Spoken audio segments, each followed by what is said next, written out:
You may know Russia as the birthplace of communism and the place where vodka was first invented, but you would be wrong. So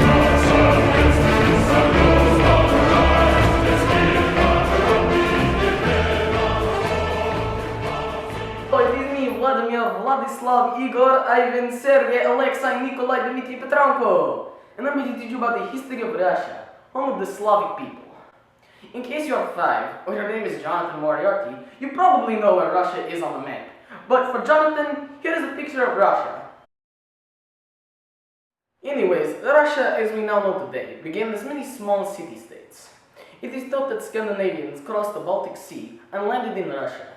It is not known if they took the city of Novgorod by force or if they were invited to, but we do know that they gained control of the city.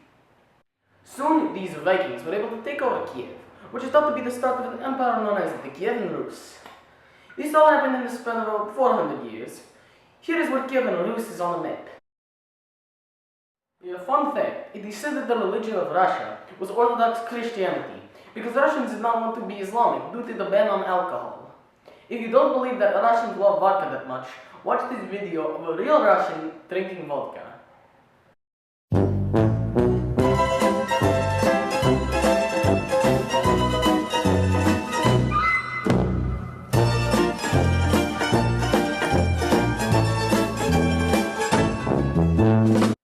The next period of Russian history is ruled from 1237 to 1630, and this is by, wait for it, the Mongols.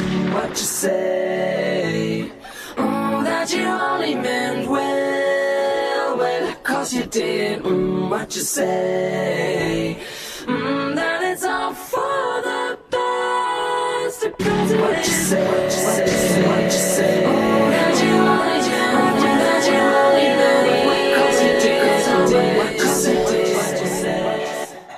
Remember next time, no Russian.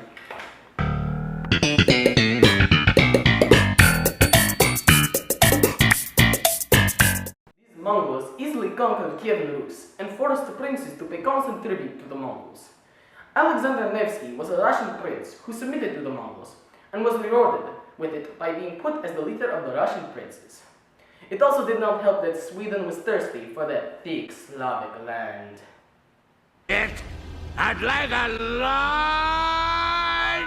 What? Huh? Extra thin!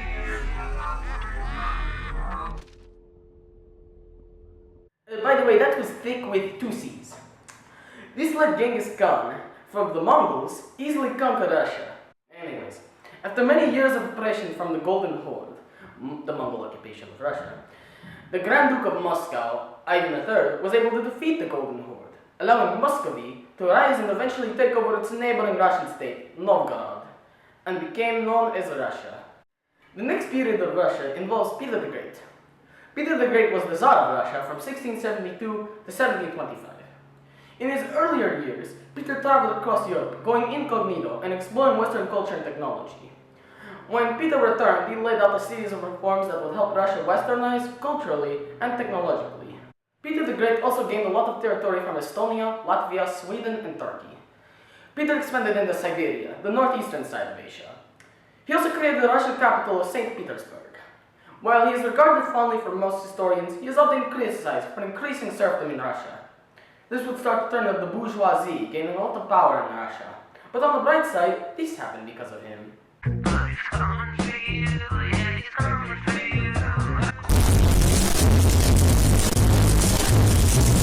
In case you did not know, serfdom involves small holdings called fiefs, grants of land given to vassals. While Peter the Great westernized most of Russia, it was Catherine the Great who was able to turn Russia into a great western power. Catherine the Great was born of a German princess and was married to the heir of the Russian throne. She led a successful coup against her husband and became the Empress of Russia. Catherine the Great gained even more western territory and promoted the arts by building museums and statues. Fun fact, it is rumored that Catherine the Great died by having intercourse with a horse, but in fact she died of a stroke. But she should still remember that there should be no horseplay.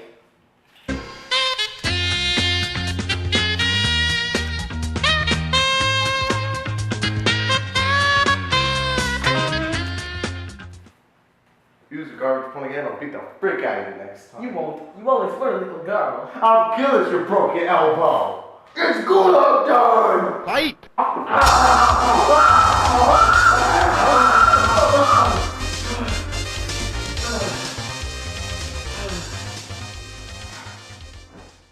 Now that that's over, we are almost out of time. So I'm going to briefly sum up the Napoleonic Wars.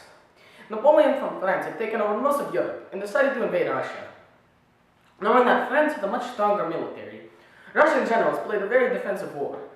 Knowing that when winter came, the French would suffer major attrition. This ended up working because the French ended up losing 2/3 of their men, all without one confrontational battle. Napoleon eventually ordered the retreat of his soldiers as he knew his army could not survive another winter. This retreat turned out to be devastating as the Cossacks could easily flank and harass the French troops. Here is a rare photo of some Russian soldiers ambushing a French soldier. The final thing I'm going to go over is the Crimean War. This war was between Russia and the Ottomans, but France and Britain sent supplies and troops to the Ottomans as they did not want Russia to become strong. The Russians sued for peace after the siege of Sevastopol. This defeat may have led Russia to develop the Slavophiles, who identified as the Slavs more so than other Westerners, which then gave way to Pan-Slavism, which promoted the unification of Slavs through military means. Sorry guys, but I have to go back to hacking elections. See you chicken brickies later. Бас колбасит соло, колбасер по пояс голый.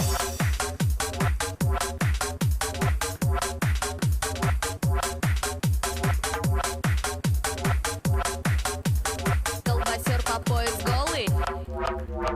Бочка бас колбасит соло. Бочка бас колбасит соло. Бочка бас колбасит соло. Бочка бас колбасит соло, колбасер по пояс голый. Бочка бас колбасит соло, бочка бас колбасит соло, бочка бас колбасит соло, колбасер по пояс голый. Бочка бас колбасит соло, бочка бас колбасит соло, бочка бас колбасит соло, колбасер. Remember next time, no Russian.